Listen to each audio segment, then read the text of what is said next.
Alright, let's go to the cannon. And we're live. Alright. Action! Take 1. Take 4. Okay, so I don't know, do you want to do like an intro talk? We can try to do an intro talk. Okay. So what are we doing? What is this? What are we doing here? Hey guys, this is our first attempt at doing an interview. My friend Adrian is going to school for all artsy things, and he came over to my house. He's like, hey man, you mind if I ask you a few questions? And so I said, yeah. So I put on my hat. This is my room. And he's got a bunch of questions that you guys submitted through Tumblr, Twitter, and a bunch of other social medias that I have. And he's going to ask them to me. I haven't read them. I don't know how this is going to go. Smooth and easy. But here you go. Okay. Alright, question number 1 from one of you guys. Carlos, how did you end up so rad? Is that what somebody wants to know? Somebody wants to know how you ended up so rad. I would say I am not rad. I am the least rad person. Not even a little bit rad? No, not even a little bit. I don't know, I think that question comes from my job, which is that I travel the world with musicians and bands. And so that might be rad to that individual person, but the grass is always greener on the other side. I would say, Robert Downey Jr., how did you get so rad? Because I want to be Iron Man. So I think it's just a perspective. So thank you for thinking that I am rad. I accept the compliment. It'd be just rude when people compliment you, you go, nah. So thank you. But yeah, I'm just a regular dude. So. Secretly. Rad. Why do you skate? Why do I skate? I skate because I don't like doing exercise. You can't get me to go to a gym and do a certain amount of pull-ups, certain amount of push-ups. And so, for one, skating keeps me healthy because I love junk food. God dang it, do I love junk food. What's your favorite kind of junk food? Oh, man. That's such a... I like all of them. Wendy's, McDonald's. I go to every restaurant for a specific kind of thing. Wendy's has 4-piece 99-cent nuggets, and they're good. They're like, dang. But then McDonald's has ice cream cones. Untouchable ice cream cones. To the point that I have like an ice cream cone tattooed on my finger. Well, there you go. So I love the taste of ice cream cones. Then Burger King's fries are just, that's where it's at. I love BK fries. And then Taco Bell's chicken quesadillas. Woo, you can go anytime to Taco Bell. It's pretty much like up to 4 a.m. and you can get food. So going back to the first question, skateboarding. I can eat all of that thanks to the fact that I skateboard. And it's just like an outlet for me. Because my job is in like long terms of traveling, when I'm home, I don't have a job. And so I'll be home for 3 weeks without a job because I can't get a job. No one's going to hire me just for 3 weeks. And then I have nothing to do. I either wake up and just sit here or I have to go do something. And skateboarding is my something. So that's why I skateboard, because it's like an outlet for me to do stuff. And I get hurt. If somebody wanted to send you a letter, how would they do that? Oh, man. Can they send you a letter? Is it awkward? Is that weird? No, I get fan mail before, but it's sent to an address that I don't live at because I don't want kids to know my real address. So if you have anything to send, you can send it to 620 Quail Avenue, Miami Springs, Florida, 33166. And that's the fake address. No, it's a real address. Like if you send something, there's a mountain of letters and gifts and this random address. Yeah, if you need to send something, send it to that address and I'll get it. For sure. Yeah. Do you have a P.O. box? No P.O. box. No P.O. box. It'd be funny if we just bleep that whole... You can send it to... Miami, Florida. That's a good layout. You like my layout? Yeah, because I hadn't seen the questions, so it's pretty pro. Hey, what are you looking at? Don't look at my question! I was looking at the microphone that we have here. Somebody wants to know how you got into photography. Oh, man. How did I get into photography? I don't even think I'm in photography. How did you get around photography? Yeah, I started taking photos because everyone likes photos. Like, who doesn't like photos? And then it so turns out that with my job, I came to realize that I have access to a lot of things people don't. And that means that's a lot of things that people don't get to see because they don't have access to that. And so a good friend of mine named Adam Omakayas, who is a professional photographer and that is all he does for a living, just really inspired me. I was on tour and he started talking to me about his cameras and stuff. And I was like, man, I want to do this. And so when I have free time from my regular touring job, I go and I pick up my camera and I take photos of whatever I can. I wouldn't say I'm in photography or that I'm a photographer. I just went on YouTube I learned as much as I could from those on there that are willing to teach, and I just sucked. I absorbed all the knowledge they were bestowing upon me, and then I try my best to post it on Instagram or Tumblr or whatever. And if people like it, cool, and if not, that's cool too. I'm not doing it for you. I'm doing it for me. That's you're really talented in that, so keep up. Thank you, Adrian. And I know that somebody else had asked the question about gear, and I don't know if you mentioned that before, but what kind of camera do you use, and what are your choice lenses? Like, what are your go-to lenses? Okay. I only have one camera. One camera. So that's how you know I'm not in photos.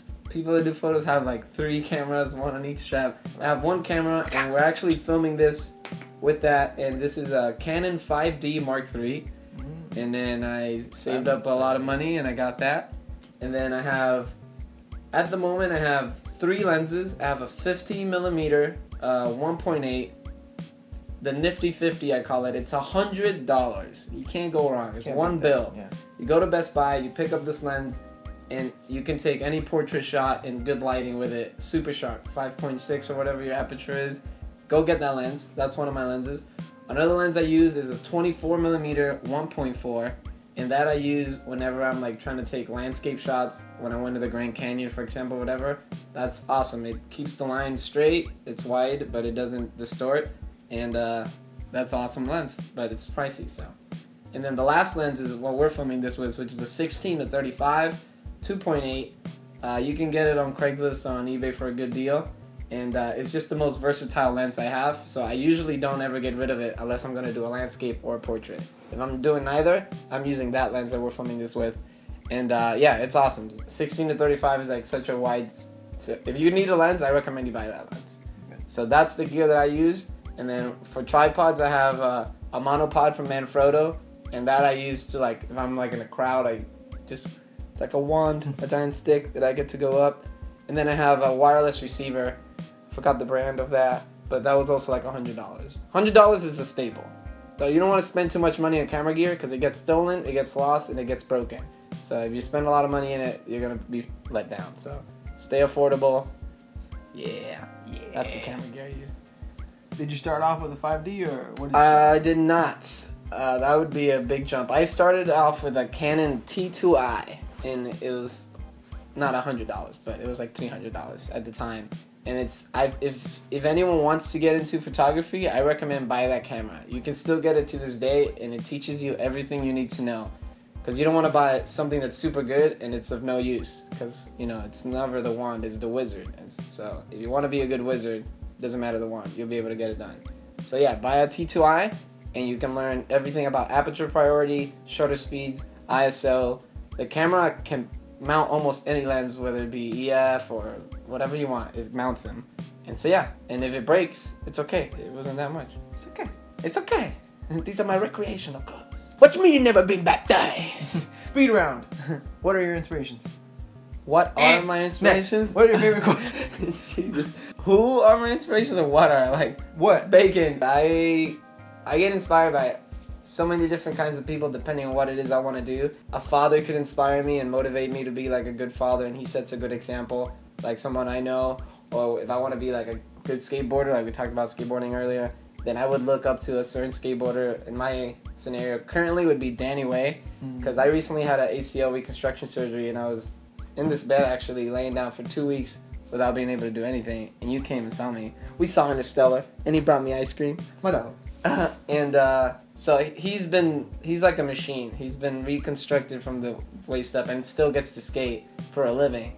And so, yeah. But if I had to pick one person who I look up to the most out of anyone ever, I would have to say my mom.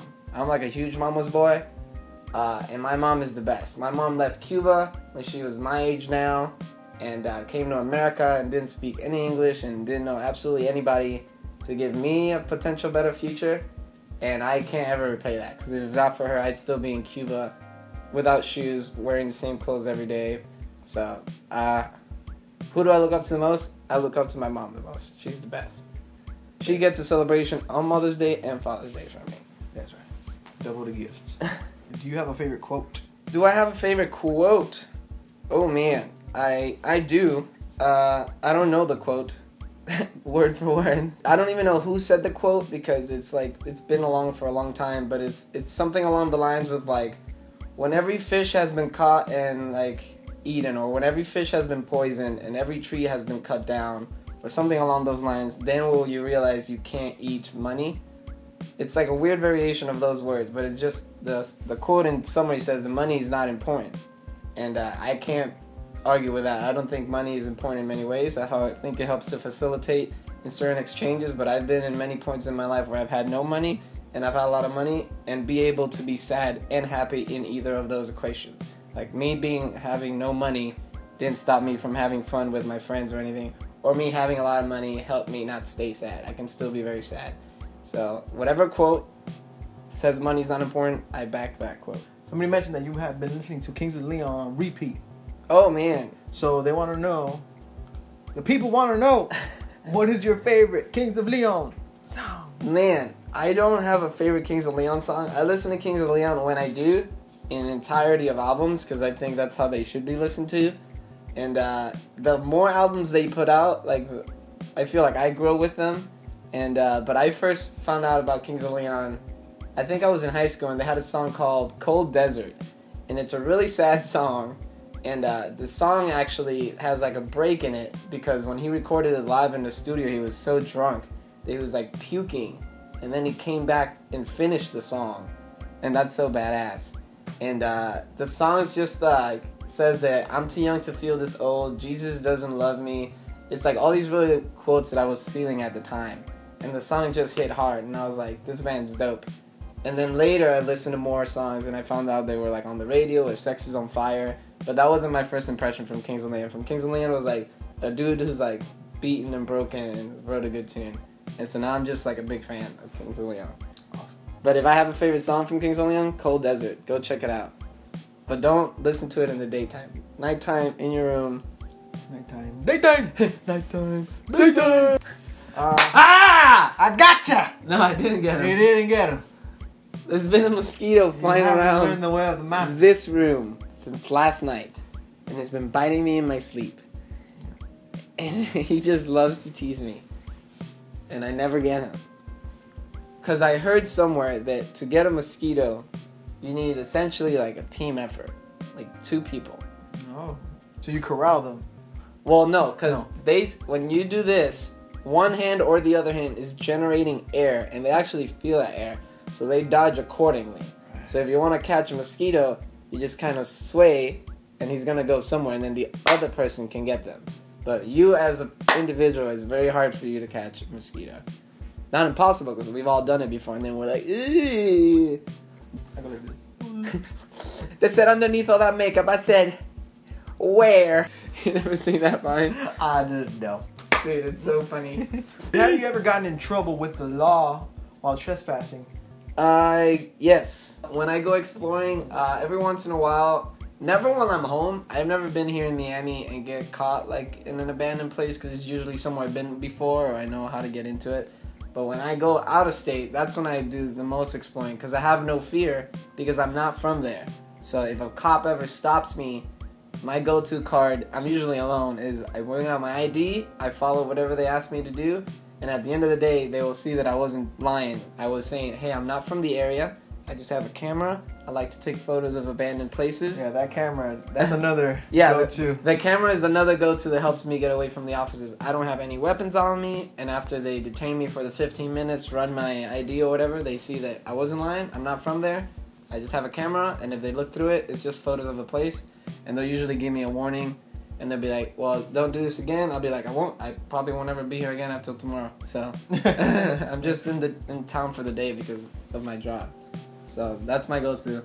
I did get one time caught in the area here in Miami at the Miami Marine Stadium with a couple of friends, and one of them did have a gun, a registered gun, not just a gun, but that was a bigger issue because we were sitting there and then why were we there? We live here, so we obviously knew the place is there. But ultimately, no one got anything, but it was just like, we were scared because we were in handcuffs. Usually I'm never in handcuffs. I'm just being detained by the officer and I'm corresponding, but not like sitting on the side of the road like with handcuffs like that. Hooligan. Yeah, like a hooligan. Yeah. So, yeah. those are my troubles with the law. Don't call it a comeback. I'm sure everybody wants to know if you're gonna be on Warped Tour this year. Warped Tour, yes. This will be my 5th consecutive year on on the Vans Warped Tour. This year I will be out with a band called Beartooth. If you haven't heard of them, look them up. They're awesome guys to work for, and they make really good tunes. They'll be on the Monster stage, and then yeah, I just love doing Warped Tour with friends. Last year I did it with Attila, the year before with Those Sleeper, the year before that with Census Fail, and the list can go on. But it's such a fun tour. It's in the summer, so it's hot, but you get to hang out with all the friends, and it's a good time. So go to Vans Warped Tour, hang out with me and Adrian. He's gonna go. I'm gonna go. I'm not gonna go. I wish I could go. Do you want me to go? Because if you want me to go, I still can't go. Yeah, but comment if you want Adrian to go, and then I'll guest list him if all of you say yes. We could do a Kickstarter. Get Adrian to Warped Tour. Boom. Stop. Oh, it's my battery's dead, actually.